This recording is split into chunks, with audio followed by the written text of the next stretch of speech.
Hello, pupils.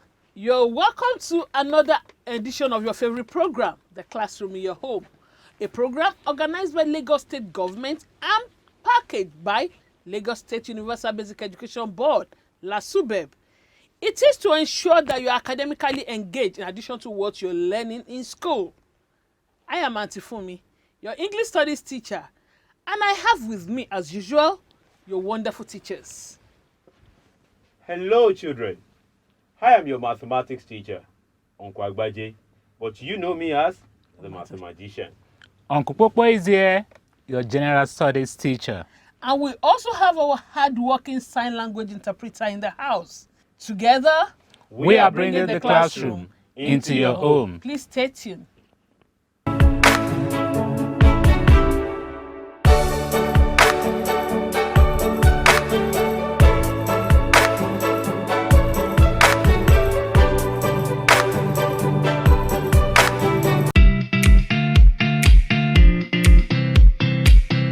Hello, pupils. You're welcome to Auntie Fumi's class. In our English Studies lesson today, we will be looking at parts of a sentence. Yes, that is our topic for today, parts of a sentence. Before we look at the learning objective for today, let's have the correction to our previous homework. You were asked to write S for statement, C for command, R for request, Q for questions, E for exclamatory, and O for optative sentence. You remember our last topic? Yes. Types of sentences. So, may God bless you. What is the answer? It is an optative statement or an optative sentence. How nice this house is. How nice this house is. That's an exclamatory sentence. It's an exclamatory sentence. Of course, you can see the exclamation mark there. I saw them in the room. That's a statement. Run into your classroom. Run into your classroom. That's a command. Who ate the food? Of course, you know that's a question. So, 5 out of 5. Are you sure? Then you're awesome, and I celebrate you with a chair. Good job, you. By the end of today's lesson, you should be able to differentiate between simple and compound sentences, and you should also be able to identify the subject and object in simple sentences. Are you ready for today's lesson? Okay, then let's begin. What is a sentence? What is a sentence? In our last lesson, we looked at the definition of a sentence. Can you still remember? Then say it. What is a sentence?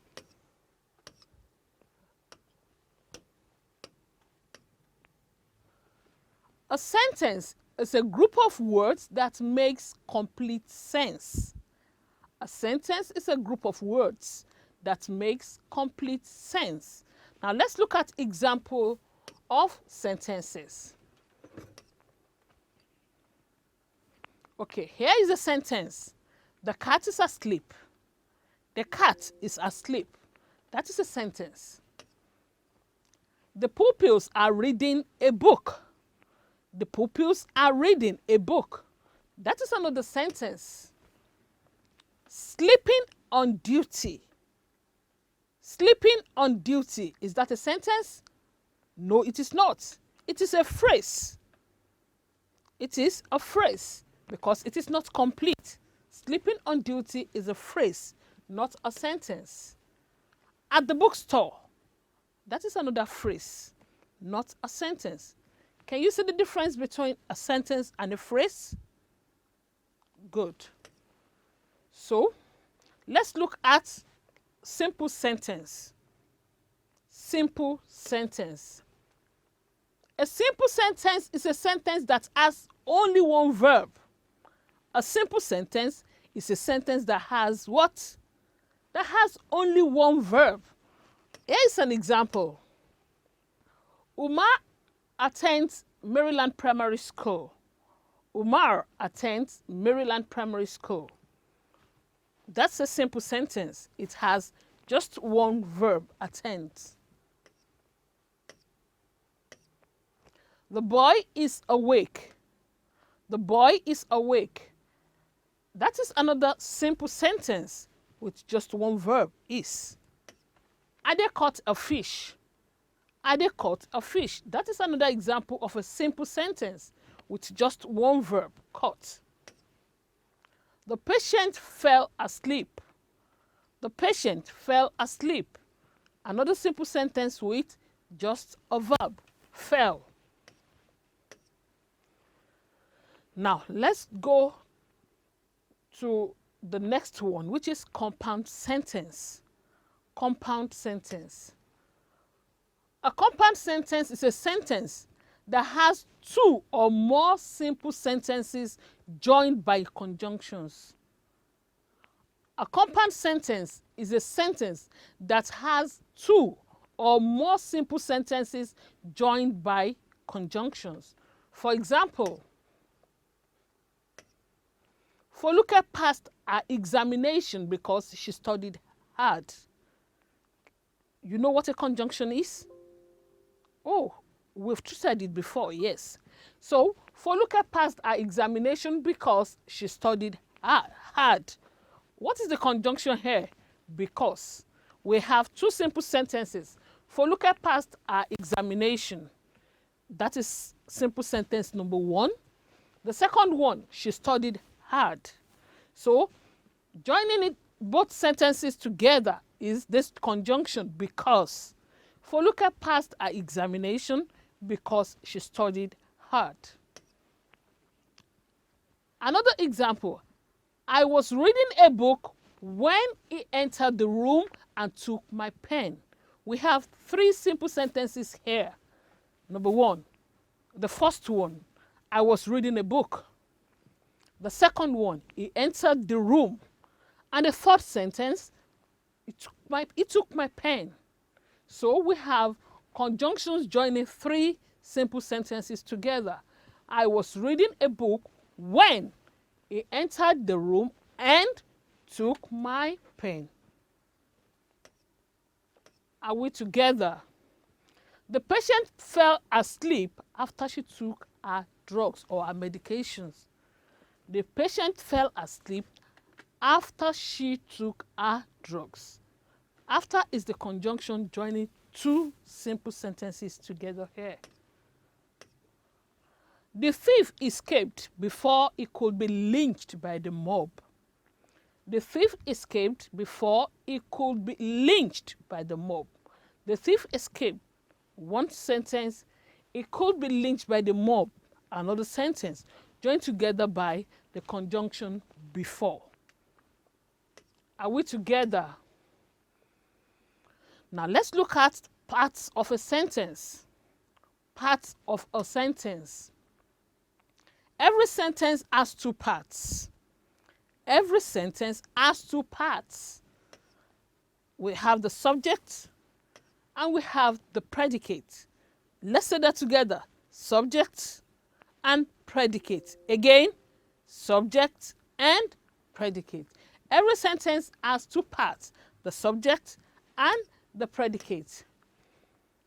The subject of a sentence now talks about, the subject is a word. The subject is a word or group of words that we're talking about or that tells us what the sentence is about.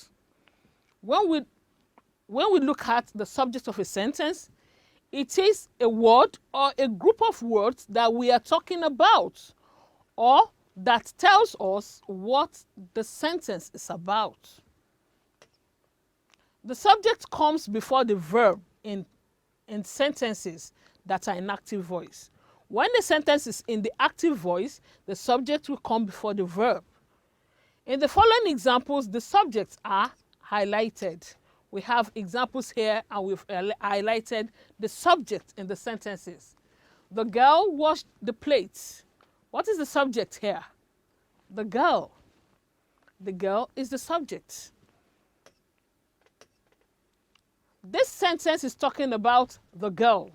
So, the girl is the subject. All primary 6 pupils are present today. All primary 6 pupils are present today. What is the subject here? It has been highlighted. All primary 6 pupils. Okay. This sentence is talking about all primary 6 pupils. Don't forget we said the subject tells us about what that sentence is about. So the sentence is talking about all primary 6 pupils, and hence that is the subject of the sentence. The subject of the sentence is all primary 6 pupils. Let's move on. We've looked at the subject of a sentence. Now let's look at the predicate of a sentence. Predicate of a sentence. The predicate is a word or group of words that tells what the subject does or what happens to it.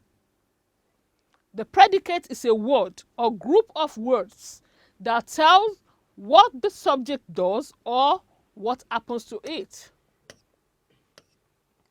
The predicate comes after the subject in sentences that are in active voice.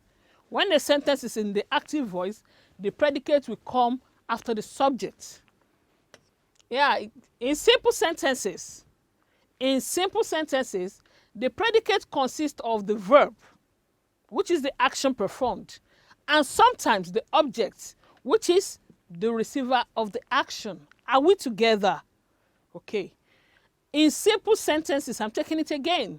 The predicate consists of the verb, which is the action performed in the sentence, and sometimes the object, which is the receiver of the action.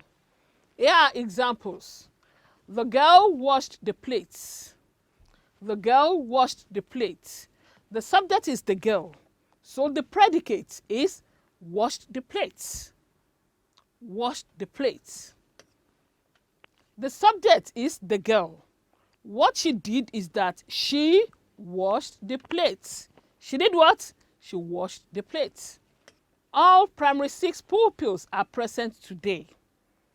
All primary 6 pupils are present today.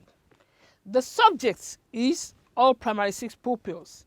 So, what is the sentence trying to tell us? The sentence tells us that they are present today. Are present today is the predicate. Did you get that? Okay. It's homework time.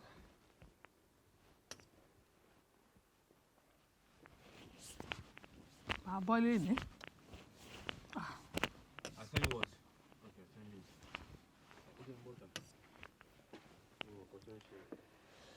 Here is your assignment. You are to circle the subject and underline the predicate. You have 2 tasks to perform here. You circle the subject and you underline the predicates.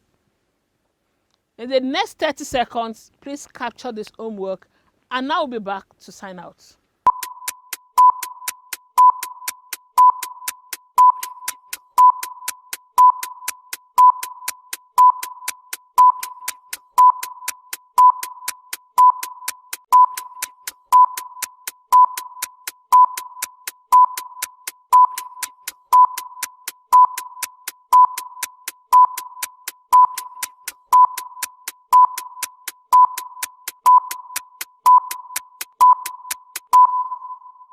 Eyes on me. Okay. By now, you should have captured the assignment. You are to circle, that is the instruction. Circle the subject and underline the predicate. Circle the subject, underline the predicate. Make sure you do your homework and submit on time. Make sure you indicate your name, your school, your class, and your local government education authority. Without that, there will be no way to identify you or to reward you. So make sure all those instructions are strictly adhered to. Write your name, your school, your class, your local government education authority, or simply your local government. That is the way by which you can be identified and appraised accordingly. On that note, I say that's it for today. We have come to the end of the English Studies lesson for today. We looked at parts of a sentence. Did you enjoy the lesson? I did too. It is time for you to learn mathematics with Uncle Agbaje, your favorite mathematician. Before I go, let me remind you, Auntie Fumi is always proud of you. So, bye.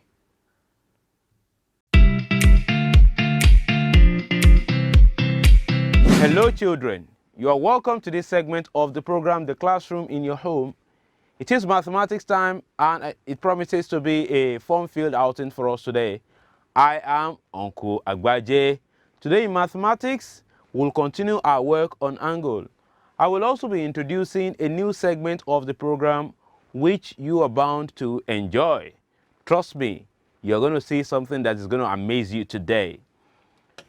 We're going to work with fractions, angles. As I have said earlier, we'll be looking at how to measure angles today. But first, correction to the previous homework that you were given.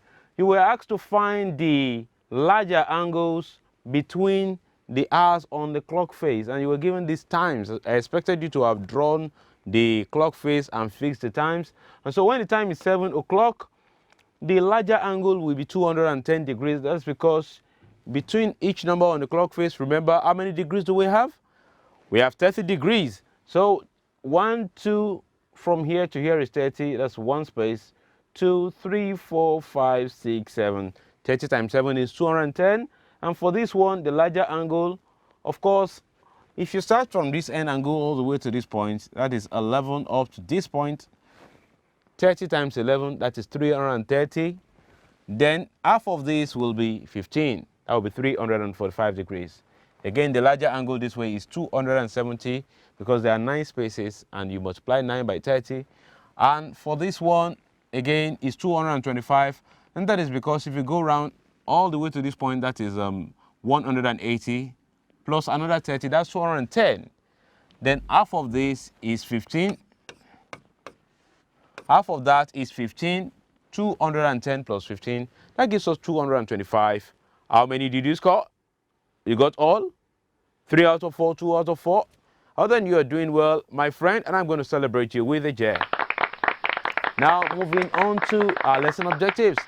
By the end of the lesson, we should be able to state the instrument that is used to measure angles. We should also be able to measure given angles using a protractor. And finally, we should be able to draw angles using a protractor. In fact, today we'll be studying the protractor in full details. Okay, so let's begin without wasting much time. The instrument for measuring an angle is a protractor. If you open your mathematical set, you're going to find an instrument that looks like a semicircle, half of a circle. This one, that is what you call a protractor. Now, let's look at a protractor in a detailed picture of it actually. This is what a protractor looks like. It has a center, it has some numbers. Now in the protractor there are 2 graduations. You have numbers from 0 going all the way to 180 on the upper part, and on the lower part you don't have 0 to 180, you have 180 to 0. So there are 2 scales, 0, 10, 20, 30, 40, 50, 60, 70, 80, 90, all the way to 180 on the upper part. But on the lower part, it doesn't start from 0 again, it begins from 180. So if you want to count, you count 0 from the other side, the lower graduation or the lower scale. So 0 on this side, 10, 20, 30, 40, 50, 60, 70, 80, 90, all the way to 180 on the lower scale. Now, my friend, using the protractor is a very, very simple affair. All you have to do is pay attention to Uncle Agbaje's lesson today, and you will find out that it is very, very easy. Indeed, easy peasy. Okay, so at every point in time, when you want to measure an angle with a protractor, you have to be sure of the scale that you're using. Are you using the upper scale or are you using the lower scale? You cannot start counting from the lower scale and end up reading from the upper scale, or start counting from the upper scale and end up taking your reading on the lower scale. You're bound to get it wrong. So just watch as I measure my own angles, because we will be practicing angle measurement today. Now, to measure an angle, remember that an angle is formed when two straight lines meet. To measure the angle is to give a number to the amount of space between the two lines. Remember that the more the space, the larger the angle. Okay, so to measure the angle, you have to place the center of your protractor, this point, and not this one. This is the center, the one that looks like a little circle. That is, yeah, this one. That is your center right there. Okay. So you place the center of the protractor at the exact point where the two lines meet. That is this point, not this point here, not this one. Not this point, but this circle. Okay, because if you place it at this point, you get it wrong. Okay. Okay. Now let us move on. So we will see how that is done now. We begin by rotating the center of the circle such that the meeting point of the two lines will fall directly into the circle. So let me just zoom in. Okay, so you see that the meeting point of the two lines fall right into the circle. All right. Now that that is done, we now decide which scale are we going to be using to take our reading. So make sure that one of your lines fall on the 0 line, because this is the line for 0, this is the line for 10. Okay, let me just zoom in again. Okay, so you see the red line is for 10, and another red line is for 20, 30, 40. So you place one of the lines on 0 and make sure that the center is right in the circle at the center. All right. Then you take your reading on the second line. Now this is a line that we have kept on the 0 line. As you can see, we've kept this line on the 0 line. So we have to look at the second line and see where it is touching. So you see, we are using the inner scale because we are using the inner 0 when we are taking when we fix the 0 line. We put it on the inner 0, not the 180. So we are using the inner scale or the lower scale. Now come from there and see where the second line is. It is right on top of 50. So the angle here will be angle 50 degrees and not 130 degrees. And that is why I said when you start counting from the inner scale, you have to take your reading off the inner scale and not the outer scale. So since we start with the 0 on the inner scale, we have to pick the number on the inner scale, and that's 50. So this whole angle here, right here, is 50 degrees. And when you're reading, you avoid parallax error. And that means that when you're reading, you want to take your reading on the line. Place your eye level directly on this line that you want to read.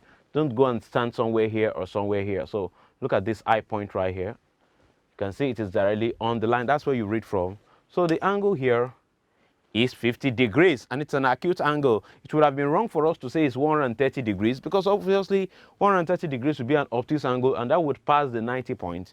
So this is 150 degrees. This is 50 degrees actually. That was quite detailed. So the next examples will not be as detailed as that. I believe that you have it on the wraps now. Now, let's measure this angle. Again, we ensure that the center is fixed.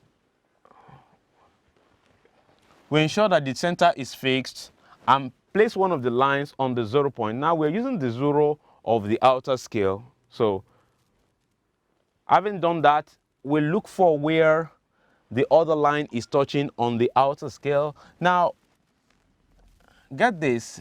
The outer scale here this is 110, and that line is on 120 on the outer scale. And so that means that this angle is 120 degrees.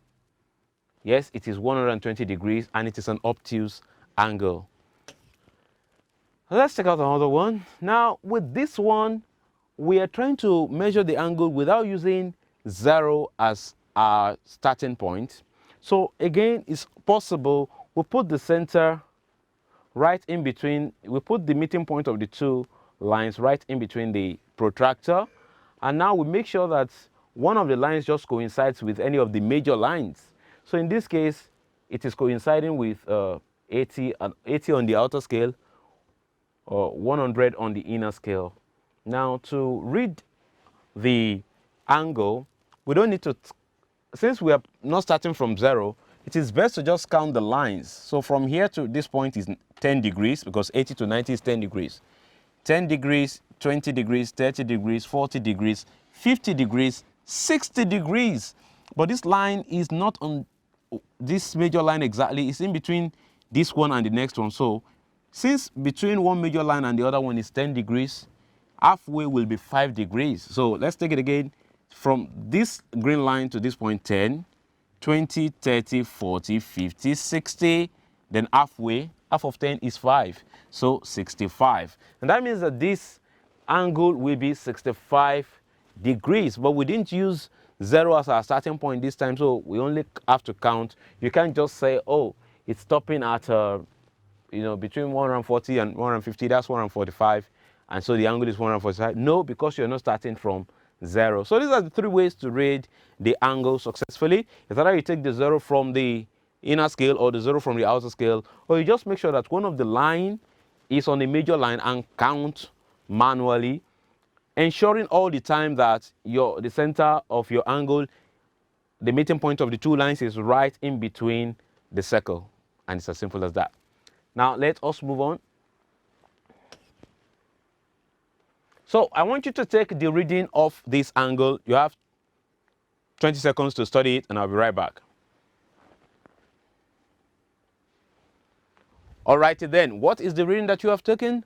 Well, if I have to look at it, I'll say that we're using the 0 of the inner scale. So looking at the number that corresponds to the line, the second line on the inner scale, is it 80 degrees or 100 degrees? Of course, it is 100 degrees. All right, I'm sure you got it right. But if you did not, another one is coming right up.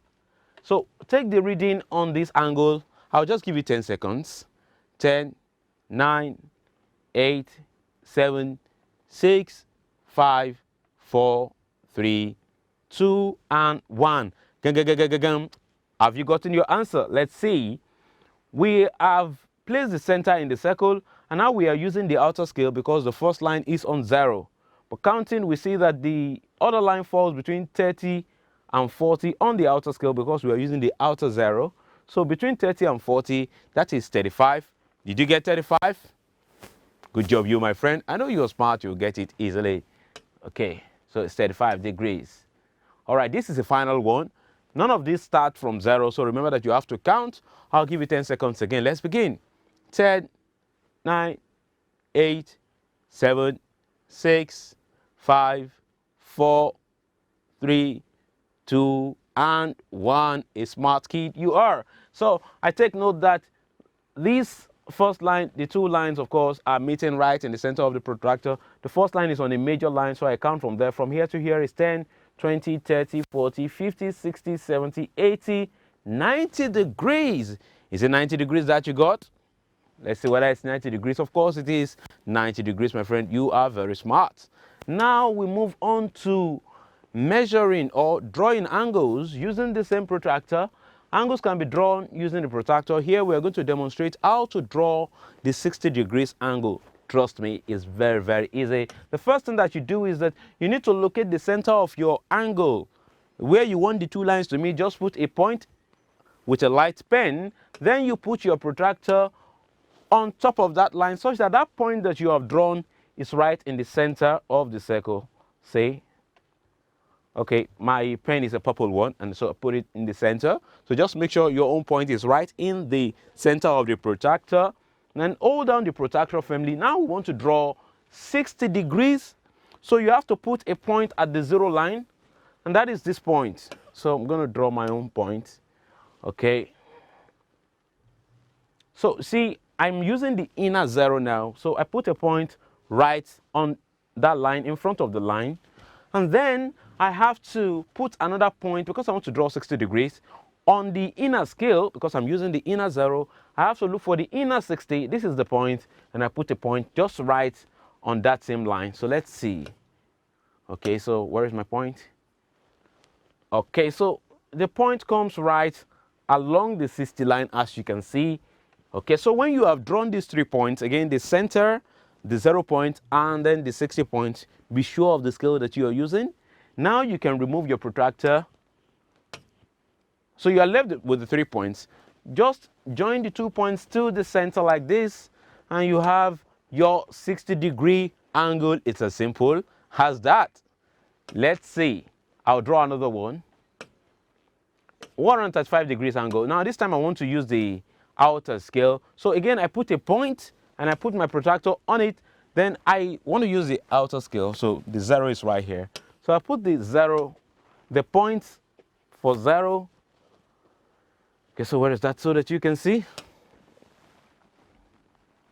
Okay, so this is the point for the 0 line. Now, I'm going to, okay, put the point for 135 on the outer scale. So that's going to be between 130 and 140. That is this line. Let's just confirm together. I hope that you can see. Okay, between 130 and 140, that is 135 exactly. Now I have the 3 points, one here, one there, and one at the center. I can get rid of the protractor. So you remove it from your paper, and now you join this to the center and join that to the center. You have the angle 135 degrees. It's as simple as that, my friend. Okay. Oh, we've come to the end of the lesson. Okay, we've learned how to measure angles, taking care to measure from the clockwise or from the anti-clockwise, the inner scale or the outer scale, as it were. And now we can now measure angles using, we can now draw angles accurately using only our protractor. Indeed, we are very, very brilliant children. I'll give you some to practice with at home, of course. So you're going to capture this next screen and then tell me the reading on the angles, and I'll be on hand in the next lesson to show you the way. But do not go away, because I have that special segment for you. Capture this in 20 seconds and I'll be right back.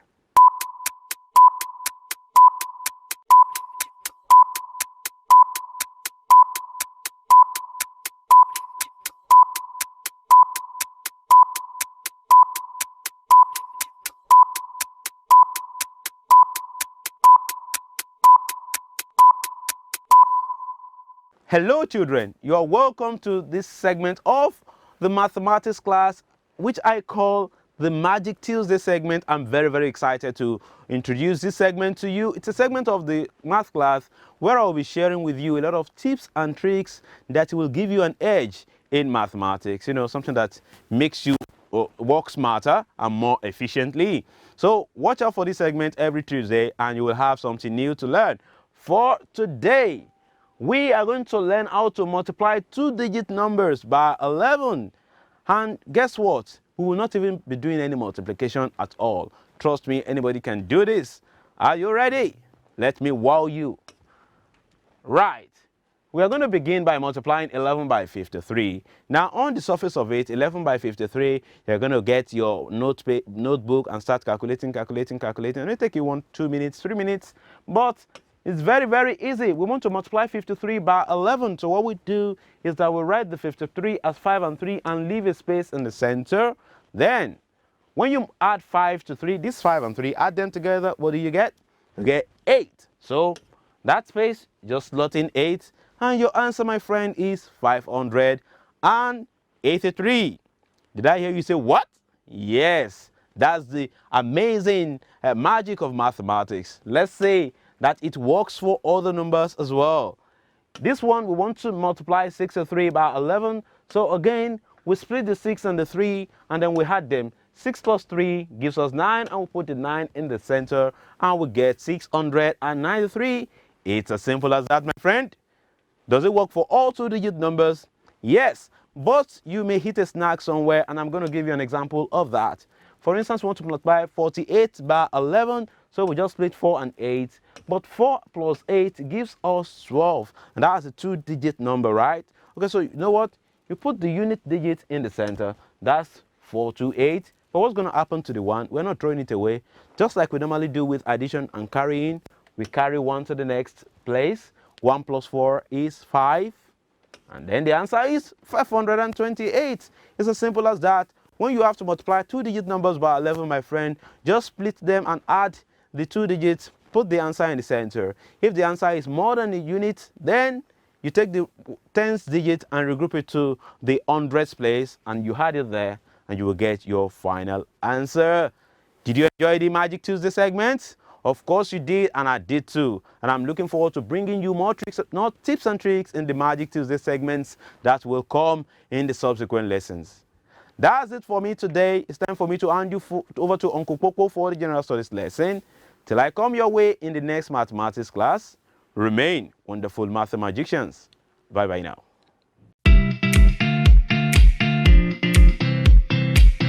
Hello, pupils. You are welcome to General Studies class. I am Uncle Popo. Uncle Popo is here. I am also here. That will be your response. We are here together. Good. 100% attention is what you need to say. That means 100% attention is what I want you to give me in today's lesson. Our subject for today is social studies. And in our last lesson, we talked about illegal drugs, and we mentioned some examples of illegal drugs that we should desist from taking. So we discussed all that in our last lesson. Today, we want to look at another interesting topic. Today, we want to talk about one topic. So, and what is the topic? Let's look at it. Our topic for today is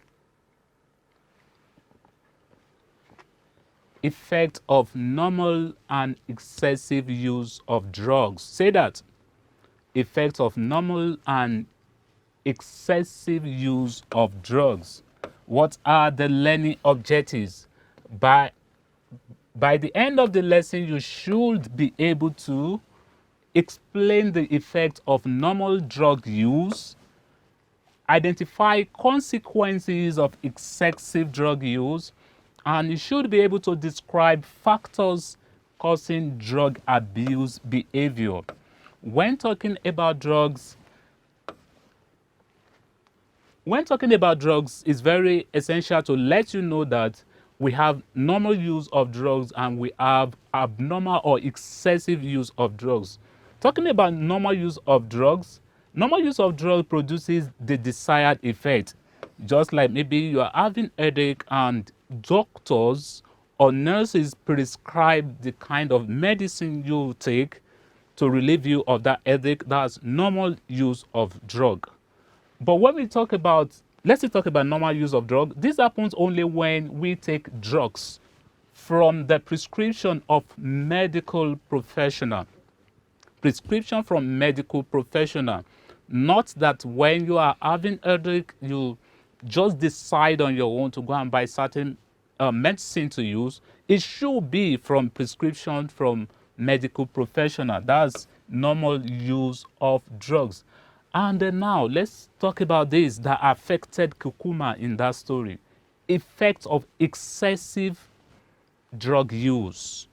Kukuma, in the story I told you, because of that hard drugs he was taking, that affected his life and his future. Let's look at the effects of excessive drug use.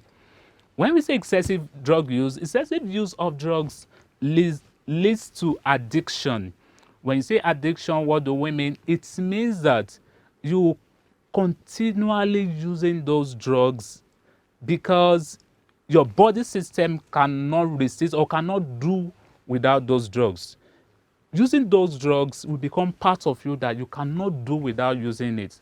That is excessive use of drugs which leads to addiction. That's why these drug addicts that you see today, they started from taking just a bit and they were later addicted to it, that they were taking it and their body system keeps asking or demanding for them to use those drugs.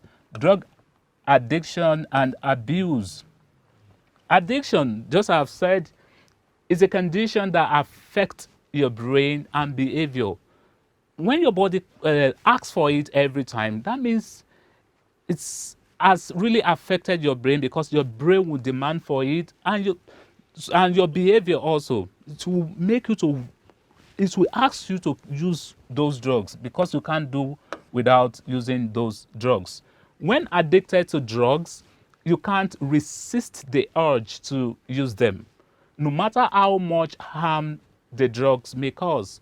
Those that you see on the street, I don't know if you have seen any, they can't the drug is really affecting them. It has affected their brain, it has affected their behavior negatively, but they still keep on using those drugs. That means because they are addicted to it. That's why some, they can even sell their properties just to use those drugs.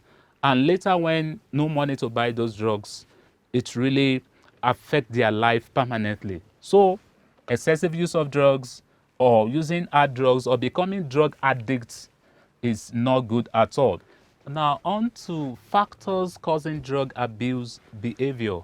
What are the factors causing drug abuse behavior? One, pleasurable effect of some drugs. Pleasurable effect of some drugs. We have those that are into drug addiction, or those the drug addicts. Why uh, um, why do they still use the drug when they see that it's affecting their body system, it's causing damage to their brain? But because of pleasurable effects of those drugs, pleasurable effect that maybe when they take the drugs, they feel relaxed, they enjoy themselves. If that's what they think they are enjoying, that's pleasurable effect of some drug. They believe they are relaxed, is enjoyable to them. So that's one of the factors causing drug abuse behavior. Next one is unpleasant effects of withdrawal. Some people, I'm talking about the drug addicts or those that are into drugs, excessive use of drugs. They believe that when they stop taking those drugs, certain things or negative things might happen to them. Their body system might react in a way that they will not be able to control. So that's the reason why some, they keep taking the drugs because of unpleasant effects of withdrawal. And that, I believe, is a wrong belief. Next one is inability to control peer pressure. Inability to control peer pressure. It happens to some people due to peer pressure. The friends will say, okay, do this, and he will know, or he or she will know that this is very wrong, but because of peer pressure, or for them, for him not to be seen as odd one among them, because they would think you are not into what everybody is enjoying, and he or she would not want to believe that I'm the odd one out, so you just follow what the friends say. That's inability to control pressure. Next one is presence of the drugs in the environment. Some people have decided in their mind to stop, but because they still keep those drugs in the environment, and they will still go there to buy. And after buying, they take the drugs and it's affecting their lives. These are the factors causing drug abuse. Some of the factors causing drug abuse that we have discussed. Next one is ignorance. Some people did not know the havoc or the danger in taking those hard drugs until maybe some years later, when it's affecting the whole of their lives before they could realize. So ignorance is another factor. What are the effects of the first one? Psychological effect is restlessness. Some, after taking the drugs, after taking the drugs, the calmness, the calmness they're supposed to have will be off, and they start behaving in abnormal way. So that is one of the effects. And people will notice that there is something wrong with this person, is not behaving the normal way. So restlessness is one of the psychological effects. Insomnia, that's inability to sleep after being addicted to certain drugs. Some will not be able to sleep, and that is insomnia. That's one of the effects. Mental disorder. We have some people that after the drugs have affected the brain, person will start behaving in an abnormal way. So that is mental disorder. Okay. Now, still talking about psychological effects, we have loss of appetite. Some after they are being addicted to certain drugs, they have loss of appetite. That means they will not have ability to eat, and they prefer taking those drugs instead of eating food. That's one of the psychological effects. We also have conversion. We have withdrawal. Withdrawal in the sense that you just see them unnecessary. The unnecessary calmness will come over them instead of them to react in a normal way. You just see them looking very dull, that people will notice that something is wrong with this person. So that's one of the psychological effects. And dependence is the person will solely depend on those drugs. If he or she has not taken the drugs, it may not function appropriately during the day. Now, looking at socioeconomic effects, the first one here, we have poor working performance. Poor working performance. The excessive use of those drugs will have a reflection on the way such person performs. That means it will result to poor working performance, maybe at school, at home, because the drugs will have affected the parts of the brain or the body to work effectively. Next is that he will look for every opportunity to get money to purchase the drugs, because not using the drug maybe per minute or per day or per week, the person may have the feeling that something negative will happen to him. So he or she will look for every opportunity to get money to purchase the drugs. Next one is stealing. The person may not, will just look, I said that will look for every opportunity to get money. It could be through stealing so that he can purchase the drugs to use. Next one is fraud. We've talked about that. Robbery could just go at any length to get money to purchase the drugs. These are socioeconomic effects of excessive use of drug. And we also have incomplete education. At the end, after being affected with those drugs, the person may stop education because one, he could not cope with the education at school again, or the way he's behaving in the society or in the street or in their own different schools. So it could lead to incomplete education. So evaluation time, activity time is your response. So let's attempt these questions. Question number 1. Excessive use of drugs leads to dash. Now you answer the question. We are attempting the question together. I'm not leaving here. So as I read the question, you supply the answers. Excessive use of drugs leads to dash. Supply your answer there.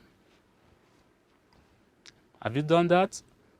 Number 2, list 2 factors causing drug abuse behavior. I think we treated more than 2, just 2 you are asked to write. List 2 factors causing drug abuse behavior. Okay.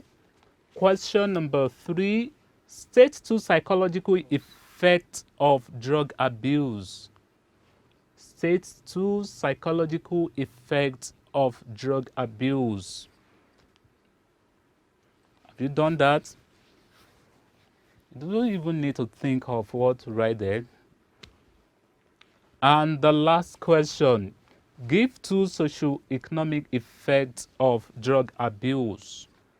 You have just 10 seconds to check all what you have written to see if you have answered correctly. So, it's time to mark. Pens up, eyes on me. Good, so let's mark now.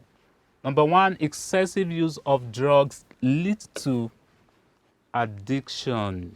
Think you got that? Question number 2, list 2 factors causing drug abuse behavior. They have a pleasurable effect of some drugs, unpleasant effects of withdrawal, inability to control peer pressure, and all that. Like I told you in the story too, Number 3, state 2 psychological effects of drug abuse. Just 2. Mental disorder, dependence, insomnia, conversion. Just 2. 2 psychological effects. And last one, give 2 socioeconomic effects of drug abuse: stealing, dropout from school, poor working performance, fraud, robbery, and so on. 4 out of 4. Let me raise your hand. 4 out of 4. 3 out of 4. Good. And those of you that have attempted it, you are still worthy to be celebrated with a chair. So we have come to the end of today's lesson. Until next time, next lesson, Uncle Popo says, keep on studying. Bye.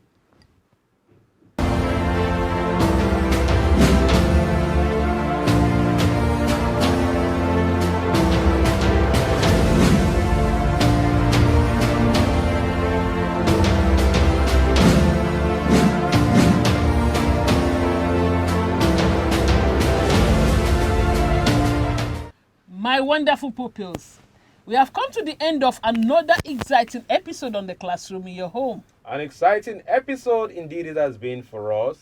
I have enjoyed myself. And Tifumi, I trust that you have enjoyed yourself as well. I did. And we hope that you have enjoyed yourselves too.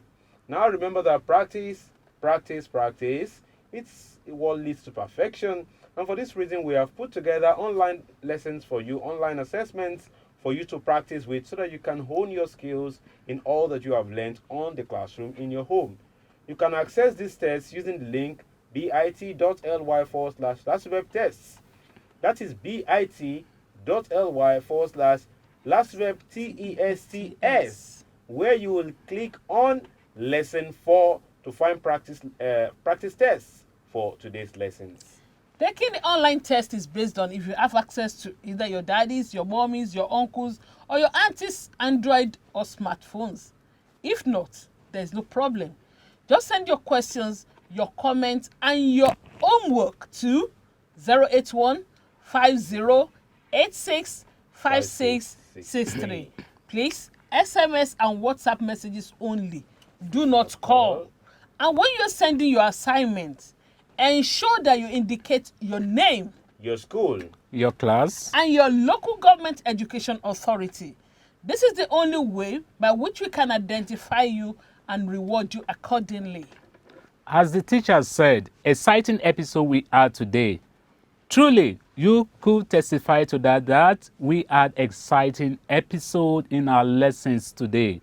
Just like the previous ones, all these lessons are on Lagos Suburb YouTube channel for you to watch. You just need to subscribe so that you can get notification when new videos are uploaded. The classroom in your home could be watched live on Facebook, the same time airing on television, through the page showing on the screen. Until our next lesson, when we shall meet again for another wonderful edition on the classroom in your home, please make sure you do your homework. Wash your hands regularly. Keep working hard, my friend. But above all, Stay safe. Because at La Subeb, We leave no child behind.